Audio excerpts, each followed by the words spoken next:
Obama's economist Larry Summers slams Biden on inflation, saying it doesn't look so transitory. Page 6 if you want to go there. Let me see over here. Okay, so here we go. Larry Summers, who was the Secretary of Treasury under Clinton and directed the National Economic Council under Obama, said on CNN that inflation is going to be unavoidable for the near future. I think the odds are that we're going to have inflation of a kind we haven't seen in 30 years, which already happened, until either the Fed takes some significant move with respect to monetary policy, which I think what he's saying is increasing rates, or until there's some kind of accident that disrupts the economic growth we are enjoying. What is he talking about? Summers continued by pointing out that he thinks the Biden administration is acting incorrectly and making the situation worse. I think the Fed has made a significant mistake in the approach that it's taken by doubling down on massive fiscal stimulus we had at the beginning of the year and really easy monetary policy. Let me read this one more time from the Obama camp. I'm going to read this one more time, folks, if you're listening to this. The Obama camp. You ready? I think the Fed has made a significant mistake on the approach it's taking by doubling down on massive fiscal stimulus. So he's saying stimulus is not a good thing. A massive fiscal stimulus we had at the beginning of the year and with really easy monetary policy. Aren't they trying to push the next $2, $3, $4 trillion? The 1.75. Yeah, they're trying to push the next one. They want more than 1.75. But, okay, so what are your thoughts about what he's saying here with inflation? Tom, I'm going to go to you first. It just, I mean, when you look at where the source is, and that's the that's the thing. It's the most unbelievable thing. And then I'm looking down the road because I don't know how you can argue against inflation right now. It is coming. It is coming in a much, much bigger way. We've only seen the beginning of it. What is this going to do to them next year or in the 2022 elections, right? The midterms. So just seeing this bickering when but this is just common sense. You cannot argue against it. And I think for his credibility, he can't say anything but this because it makes sense. I think, though, that's why they're not pushing for it, though, is the 2022 midterm election. That if they increase the rates before then, things are going to slow down and it's going to be worse. So my guess would be they're banking on rather let it roll through the midterm elections and then kind of do damage control on the back end as opposed to try to limit it on the front end. So can we all agree that the face of the Democratic Party is still Obama? Would you agree? Who would you say is the face of the Democratic Party as far today? as he's still popular, yes. But would you say he's the face? Like what he says, everybody follows. So let me just throw some names out there and you tell me. No, he's the E.F. Hutton of That's the Democratic Party okay, right now. Cool. So if he is the E.F. Hutton and he's the voice, do you think behind closed doors, a serious question, folks, I'm curious to know what you say about this. Serious question, because I had a big debate with a conservative the other day. He wasn't too happy about my position on Obama, okay, where I feel Obama is today. Here's a question with Obama. How often do you think Obama and Biden speak today? Pretty regularly. I'm going to say infrequently. I'm going to say not that frequently. You're saying pretty regularly. That'd be my guess. Tell me what pretty regularly means. I'd say on a weekly basis. Once a week. Yeah. Tom, you agree with that? Sorry, Kai. Hell no. Yeah, I don't think he's looking for advice from Biden You think at it's all. every day? Really? Hell no. Oh, so you're saying how often? So how often you think him and Obama speak? Christmas and birthdays. Oh, really? You're going there. I don't Now, think. What do you think? Do I think Obama's speaking to a lot of the people in the I circle? agree with that. Yes. Okay, so what do you think? I think politically, Obama's trying to distance himself from Joe Biden. So I think very, very infrequently. Very, very infrequently. Infrequently. Okay.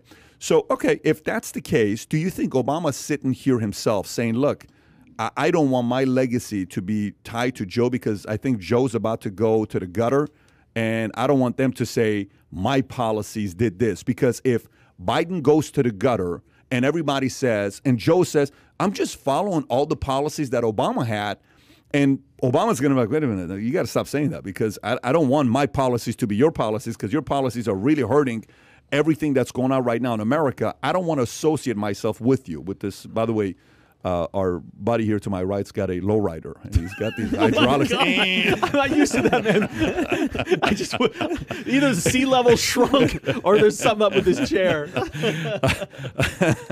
Global warming. No, I think there's something here that's very, very interesting. Warming of the globe. Go ahead. Right. Looks like two globes. But anyway, you've got in the Obama administration, Summers and Geithner did a really good job of taking the hand off from Bush. Yeah. The economy didn't go off the cliff. They had 08, 09. They had things to deal with. They had TARP. And I thought they did a really good job of preventing just carnage on the financial side in the recovery stage. And 09 and 10 were great on the recovery stage after the crash of 08.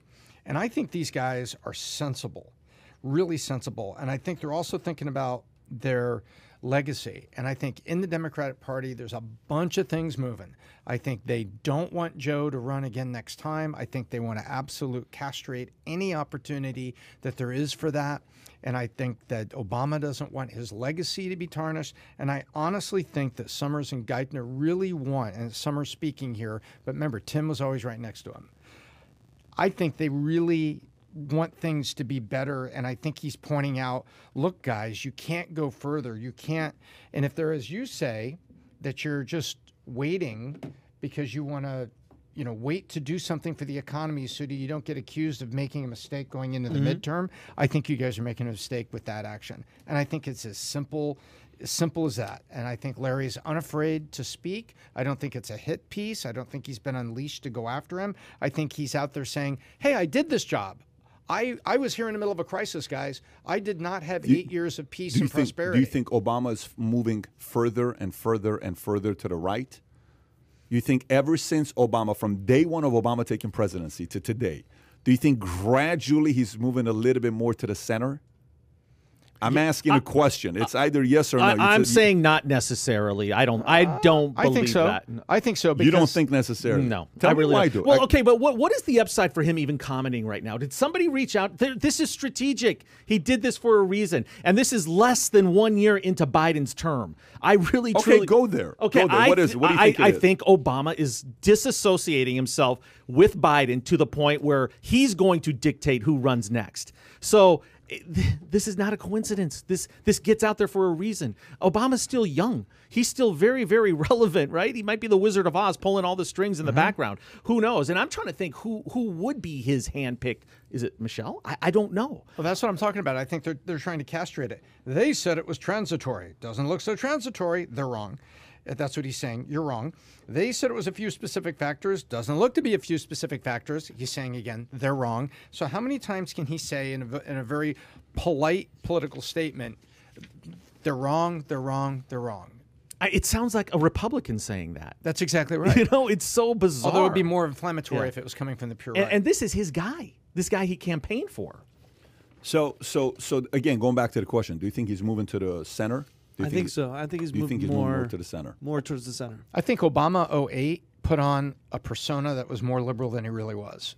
Do you think Obama 08... And I think it's come back. Do you think Obama 08 is AOC 2021, or do you think Obama 08 is Bill Clinton 1996?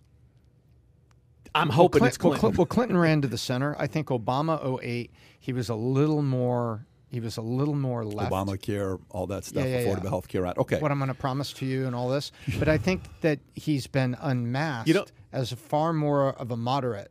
Yeah, I mean, that happens when you make $50, $100 million. Right, Life changes writing a book. slightly. Because when you get a tax bill end of the year that you got to pay $6.8 million, you look at Michelle and you say, you know what, babe, this year, listen, maybe we got to make that phone call to Larry to say, listen, we ain't going to 40%. Yeah, that's a good point. Pat, a good way to judge it is... Michelle, you got my old phone. You got my old phone. Michelle, give me a Salem and get me an old phone. Who's got my Palm I got to Pilot? call the IRS. Do I still have the IRS on speed dial? Let's see who he backs. Let's see who he campaigns for in 2022. If he's out there for AOC and Omar and some of these others, because I don't think he'll do that. I agree. I don't think he'll be out. No, I don't think that would ruin for him. That would ruin. For I don't think. No, listen, guys, Bernie AOC he's a squad. Very smart he's guy. not going to. He is a very, very smart guy. Whether you like him, agree with him, it doesn't matter. You have to respect an opponent. That guy is a very, very smart guy, and he knows what he's doing.